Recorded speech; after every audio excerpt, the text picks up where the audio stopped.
Whatever you do in life, any activity, ask why.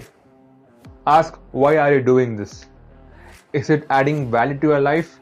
Is it bringing you closer to your dreams? And if the answer is no, stop doing that.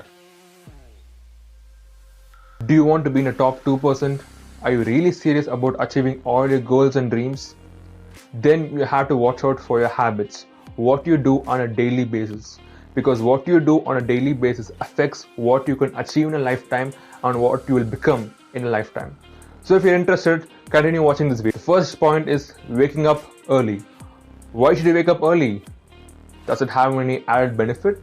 A lot of people tell me that I work all night and I sleep in the morning. So does it affect me that much? The answer is yes. You're most productive between 4 a.m. to 6 p.m. That's when the productivity of your brain is 100%. And that's the reason all the big CEOs of all companies, they wake up at 4 a.m. and they start their day. The second point is working out on a daily basis. Working out on a daily basis is going to keep you fit, it's going to keep you healthy, and it's going to help you think better.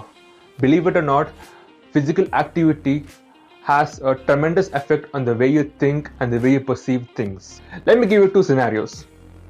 The first scenario is where you imagine yourself, you wake up early, you had a good night's sleep, you go to the gym and you work out real hard in the gym, and after coming from the gym, you created this momentum of discipline because waking up early and going to the gym requires discipline. And once you created a discipline within yourself, it's going to flow for the rest of your day. So once you come back from your gym, you head to the shower and then you eat your meals on time, your breakfast on time, your lunch on time, your dinner on time, everything on time, and your work life is beautiful. You're most productive, you're really creative. The second scenario is you wake up at, let's say, 10 a.m., 11 a.m., you didn't have a good night's sleep because you watched some TV show the last night, and then you skip your breakfast and you will eat lunch and breakfast together and call it brunch, and then your work productivity is very low, you're not creative, and again in the night you watch another movie and stay up late,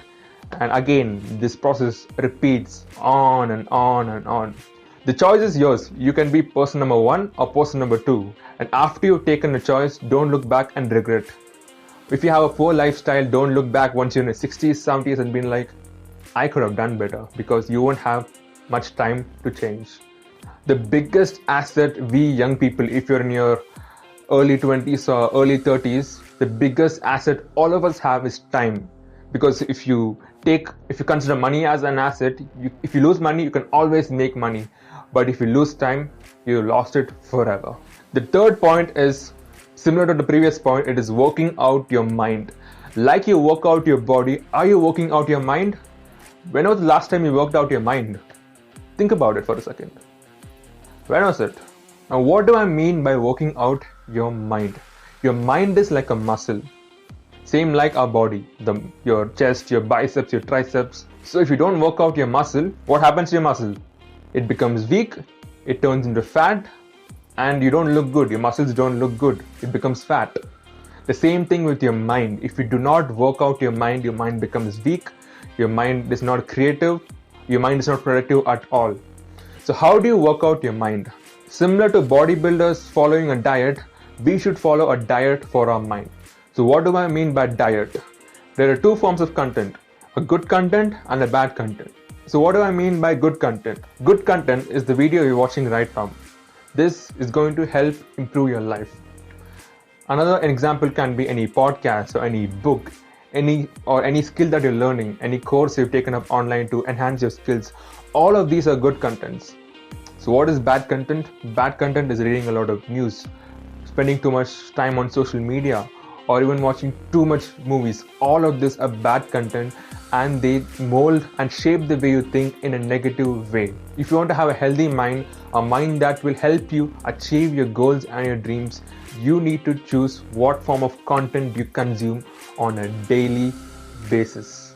The fourth point is planning your day the night before. I've seen a lot of people, they do not plan their day at all.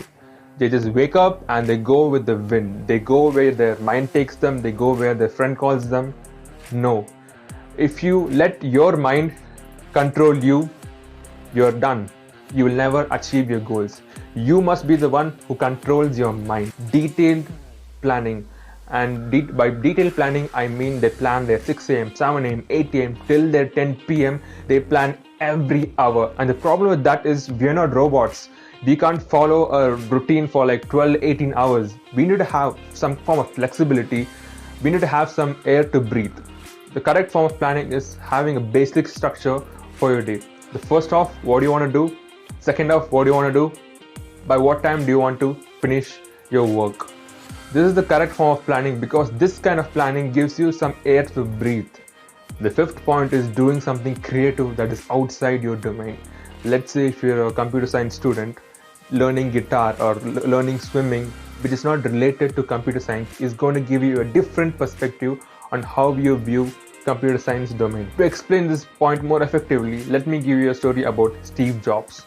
So when Steve Jobs dropped out of college, he started taking calligraphy classes. At that moment, he never knew why he took up the calligraphy class. So 10 years later, when they were building the first Mac computer, Steve Jobs was the one who told, let's add new fonts to the Mac. At that time, everyone in the computer science domain was just thinking about how to make the computer more faster, add more storage, a better display. No one thought about fonts because they were in the depth of computer science. No one had even a single breath in computer science. And Steve Jobs was the only person who had a breadth, who had some knowledge of computer science and some knowledge of calligraphy. So this was a perspective that only Steve Jobs could see. Anyone else in the computer world could not see how it would make sense to add new fonts to a computer. But since Steve Jobs had some form of breadth, that's when he could see things differently. And again, a word of caution. Just because I told you to have some breadth, don't branch out too much. Have a focus, like I told in the previous video, have a focus and have just one skill which is not related. And before I end this video, I would like to thank everyone who watched my previous video, who liked, who commented. Thanks a lot. I did not expect so much of a response from you guys and it really made my day.